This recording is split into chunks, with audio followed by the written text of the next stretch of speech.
what's up? So this week I'm gonna take you through my latest track Human, which I did together with deCourcy. I think it's out for 3 weeks now on Amada Music. It's part of the second chapter of Rise the Mad King and also part of the second EP of Rise the Mad King, which comes out next Friday.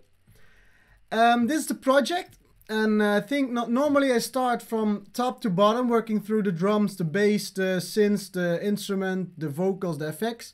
But I thought it would be cooler to just walk through the track and just start with the breakdown on the vocals, how everything sounds together there, so it can go more in depth to how I got to certain parts of the track. So the start of the main part of the track is of course the vocal. I got a really amazing vocal from deCourcy. It's a funny story actually. This vocal was actually written for Jochen Miller, a good friend of mine. And he didn't know really what he wanted to do with the track, and I instantly heard something really cool in this vocal which would really fit for Rise the Mad King, because Husman tells a story about even when everything seems lost, you can still find someone which really gives you a purpose again in life. And also the really cool reference to scars is what makes us human, since we're battling some assholes from space. So this is the vocal, the a cappella. Another time, another place, another road, a faceless name. I'll hold my breath, eyes open wide. I lay awake under velvet skies. You found me on the edge of solution. As you can see, I didn't have to do anything on this vocal. I just got a really great mixed vocal with delay and reverb. So it was just like, what's the BPM? And let's go. So that was really good for a change. Normally I have to like do all the vocal processing myself, but this time I didn't have to do that. Let's see, underneath the vocal there's a little piano going on. It's a melody.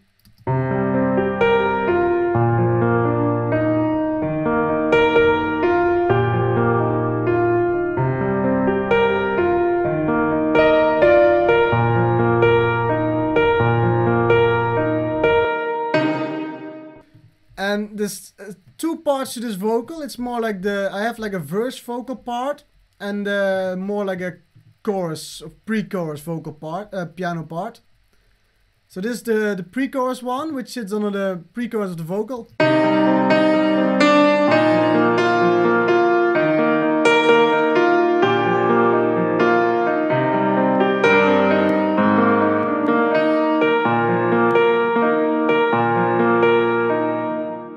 As you can hear, there are a lot of notes which are not on the grid. They're just a bit later, because what I think makes it a little bit more, gives it more the human touch.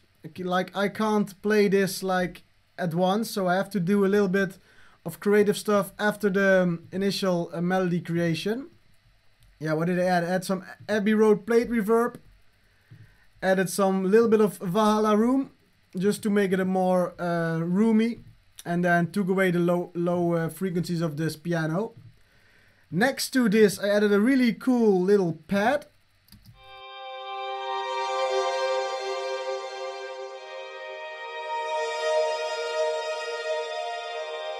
Which really gives it that cool feel in the beginning of the break. So it's not just like a piano, but also has like a little more. It creates a little bit of a world around the track, so to say. And then next to that I found a really cool ambience sample. It just keeps repeating, add a little bit of panning, so it goes a little bit from the left to the right, so it keeps it interesting. Yeah, have everything together. Another time, another place, another road.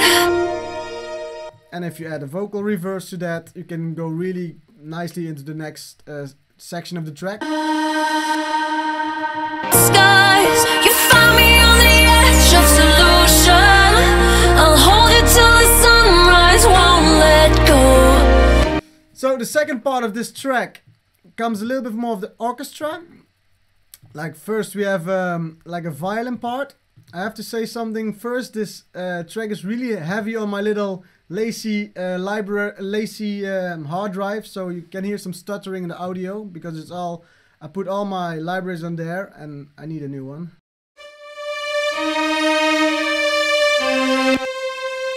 That's what I mean. But you hear this is the violin. It's from the violin from, let's see, the Albion one from Spitfire Audio. I just did a little EQing, boosted some highs, lowered some lows. Add some second violin.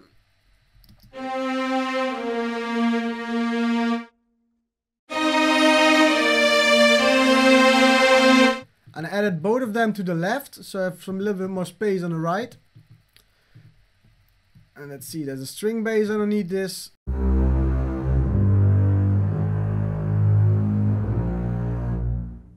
And then we have some ensemble patches, which is like the main part of the string arrangement.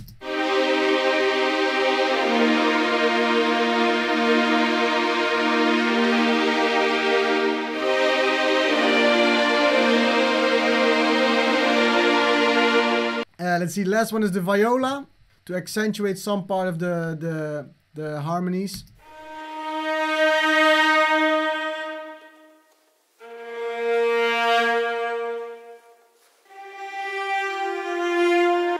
And everything together, including the sub bass, which I added as well.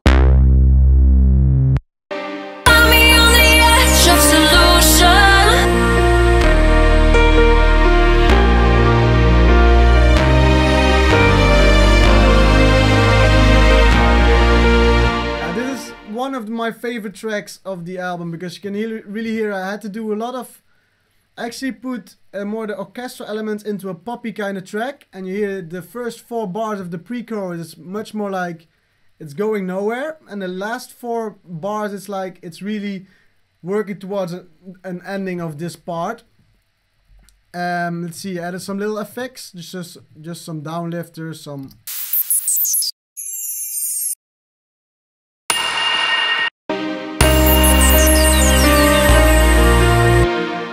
So yeah, that's basically the main first break of this track.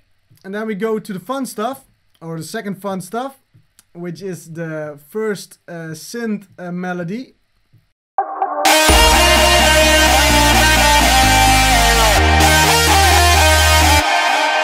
Which consists of a few things. First is again the break bass. It is just a silent detuned bass, which let's see how it sounds without the sound. Yeah, which I just made a little bit more snappy, so it's more.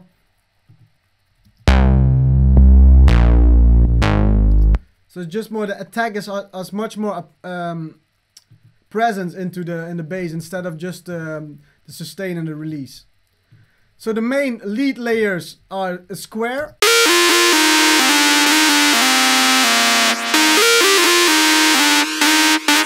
Cool spire patch that I found. Again, away with all of the low ends because we need some room for the bass. Next is a main top lead, which I made from scratch. I don't do that very often, but sometimes I think to make a track in this kind of feel with a lot of presets going around of main leads, I think this needed a original kind of lead.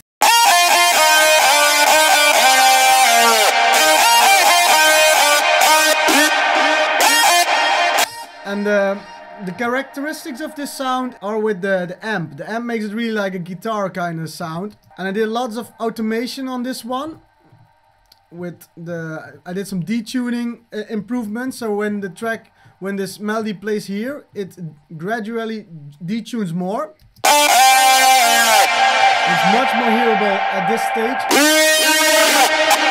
So you almost create like a really hardstyle kind of feel. And then again, the big part of this one is the legato effects on with the portamento. So it just bends every time you hear a new note, which I think was really cool for this kind of track. And I have one more layer.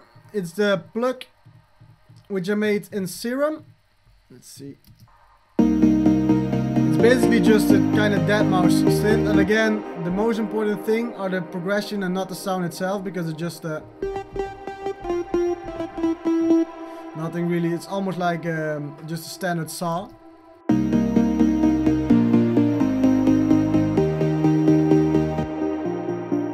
And hear the difference without the OTT and with the OTT. So that's basically that part. Yeah, you have some effects again, but not going to go in detail about that because don't think that's really that exciting. So next up we have the build-up. The build-up is basically the first introduction we get to the drop elements, which is the first drop lead, which is this one. It already plays a little bit of the melody, and I always use I named it the EQ telephone effect, which I just made a preset in Ableton, which you can do here on this button. I think it's really handy if you have made a lot of presets on your own. You can put them here in the, I have it here, the favorite effects, and then you can find them really easily. And it's basically just effects. You take away all the lows and the highs, so you get this kind of effect, and you can still use a lot of the risers and the break elements, but still have give the user an indication of the listener an indication of what's coming next. So underneath that we have the first bass, just a simple kind of bouncy, future bouncy bass. I have a plug bass and I have a house plug. And everything is like really filtered down, so you have lots of room for the rest of the track. And again, I have the pad coming in again.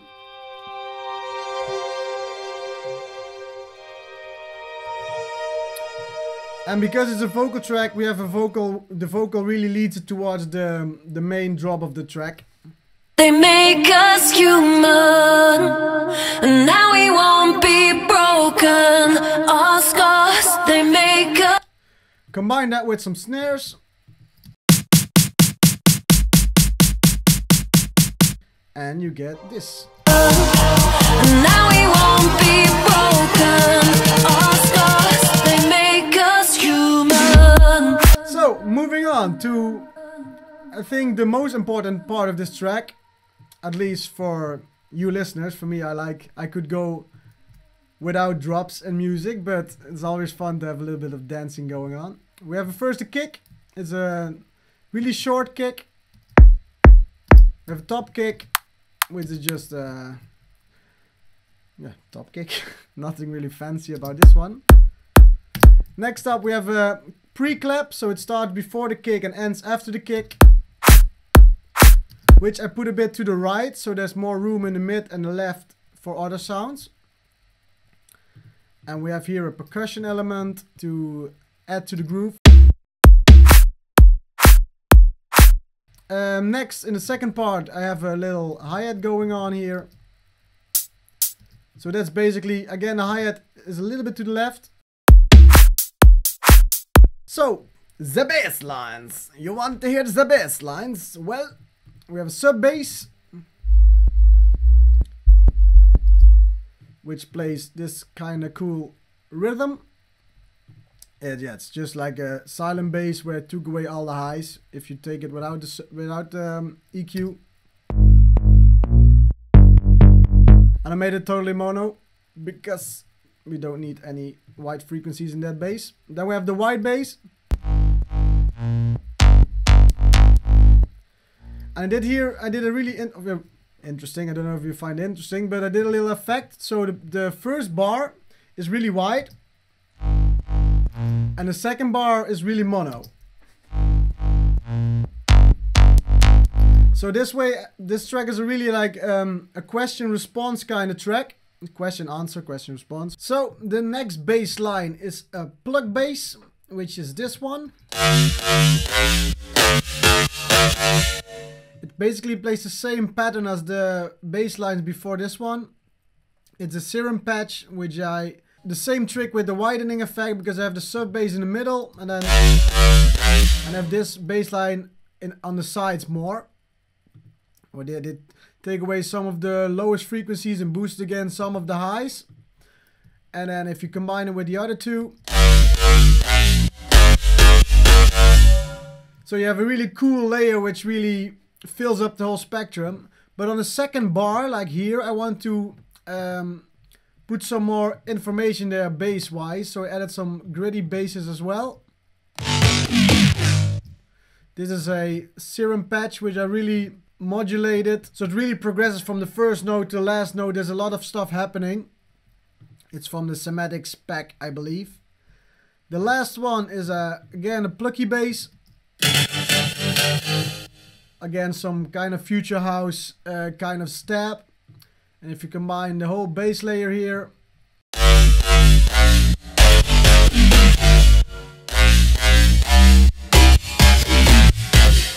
and then I have some little bit of some kind of bass FX, just a sample. So that's basically the bass lines, and then we come to the leads. You have the drop synth, like a really stabby kind of synth, but also again with the really glide effects here in the notes. And the second one is also a drop synth. And the third one is a top lead again.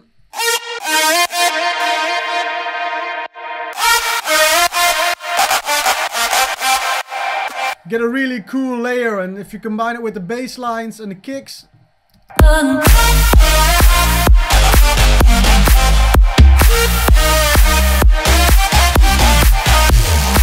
so again, starting with a really good melody and then chop up the melody in different kind of parts. So if like here is part 1, part 2, then again part 1, and then an alteration on part 2 to part 4. And then just play around with bass lines and play around with different grooves. And that's something I really enjoy listening to when listening to Future House and Future Bounce. They really, like for instance here, the first bar has a really different groove than the second bar. So I think that's really cool element in this track. And then there's one little thing I added, is like a chord progression on the second 8 bars of the drop.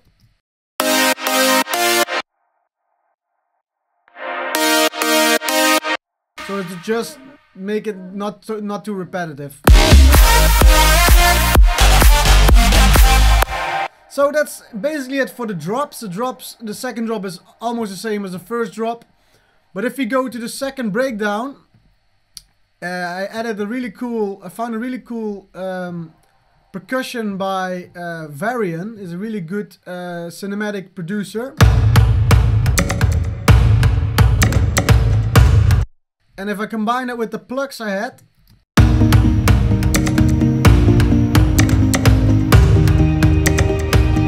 lifelines break, flashing lights, neon signs.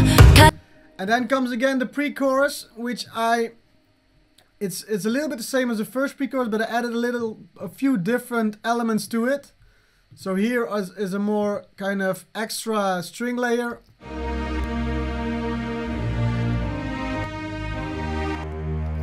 So again, the computer can't handle it. And I have some more cellos again. And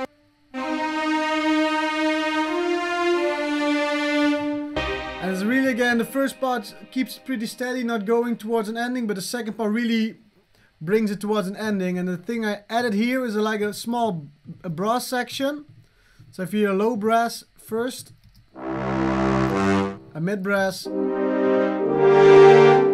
a high brass. As you can see, I pan them a bit, like the low brass is more on the right, the high on the left, and the middle one in the middle. And if you combine everything without the vocal,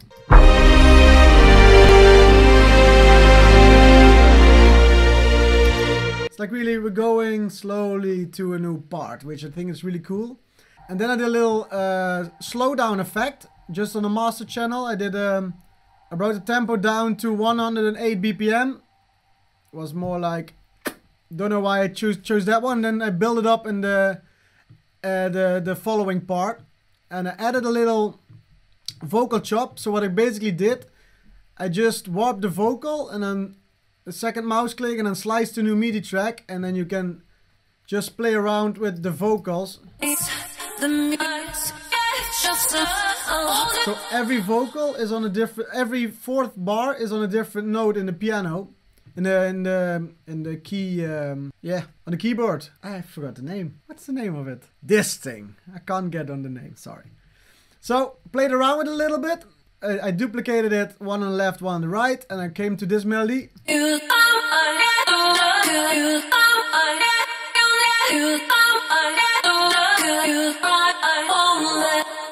And if you add the top lead in the filter and the plug to it,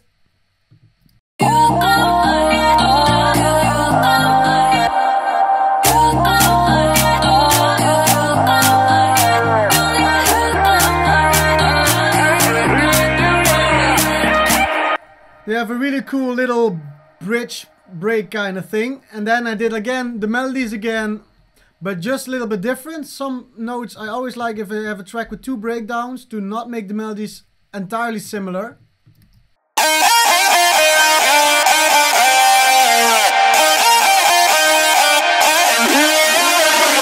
So again, all the pitch bend and all the chorus effects really what make this track yeah, really stand out for me personally. And then again, a build up, a drop, and that's basically how I made Human. And I think it's a really cool track, like really bouncy, much more groovy than my normal stuff. And it's part of the new EP, which comes on Friday. And I made a little teaser for it. So check out the teaser, and I see you guys next week with a new video. If you like this video, hit a like. If you haven't already, subscribe, and see you guys next week. Take care. Bye-bye.